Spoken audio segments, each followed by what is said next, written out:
Hello student. आज हम लोग थोड़ा सा मैकेनिक्स का बेसिक समझते हैं, जहाँ पे हम फोर्स की बात करते हैं। क्योंकि ये अगर कॉन्सेप्ट क्लियर है हमारा, तो फिर हम चाहें सॉलिड मैकेनिक्स हो चाहे फ्लूइड मैकेनिक्स हो, हम क्वेश्चंस को बड़े इजीली तरीके से सॉल्व कर लें। स्पेशली बच्चे जो नीट या जेई की तैयारी करते हैं, उनमें जब इक्विलिब्रियम की बात आती है तो थोड़ा सा दिमाग में कंफ्यूज होता है, इक्विलिब्रियम की कंडीशंस क्या है।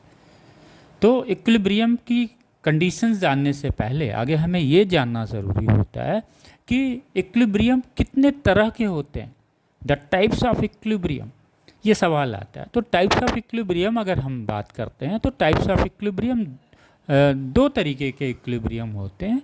एक होता है स्टेबल इक्विलिब्रियम होता है और एक होता है डायनेमिक इक्विलिब्रियम। स्टेबल इक्विलिब्रियम का मतलब क्या है? There is a no motion but net force body पे क्या कर रहा है? ज़ीरो एक्ट कर रहा है। नेट फोर्स बॉडी पे जीरो। जब भी किसी बॉडी पे या सिस्टम पे नेट फोर्स जीरो करेगा और बॉडी ये मोशंस में नहीं है, तो उस इक्विलिब्रियम की स्थिति को हम क्या बोलेंगे? स्टेबल इक्विलिब्रियम बोलेंगे, राइट। दूसरा जो इक्विलिब्रियम आता है, डायनेमिक इक्विलिब्रियम आता है। डायनेमिक का मतलब क्या होगा? Something in motion, something is in motion, dynamic. तो डायनेमिक इक्विलिब्रियम का भी कंडीशंस क्या है? अगर वो कर्व पाथ पे मूव कर रहा है, अगर मोशंस कर्व पाथ पे है तब तो टार्क लगेगा।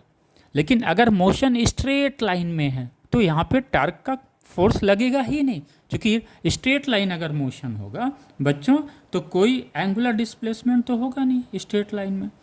इसलिए जब स्ट्रेट लाइन मोशंस होगा तब यहाँ पे क्या होगा? कोई टार्क नहीं लगेगा, यानी सेकेंड कंडीशंस यहाँ पे नहीं लगे। लेकिन अगर वो कर्व मोशन में है तो ये दोनों कंडीशंस को फुलफिल करेगा। तो कंडीशंस फॉर इक्विलिब्रियम क्या होता है? दो होता है। इक्विलिब्रियम कितने तरीके के हैं? दो तरीके, स्टेबल इक्विलिब्रियम और dynamic equilibrium.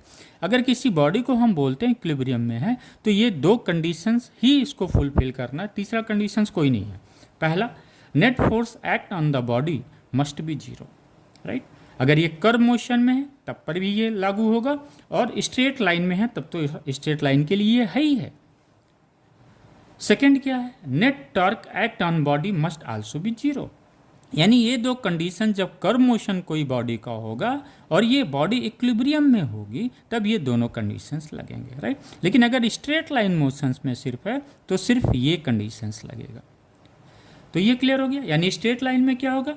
Rate of change of velocity zero. Curve motions में क्या होगा? Rate of change in angular velocity must be zero.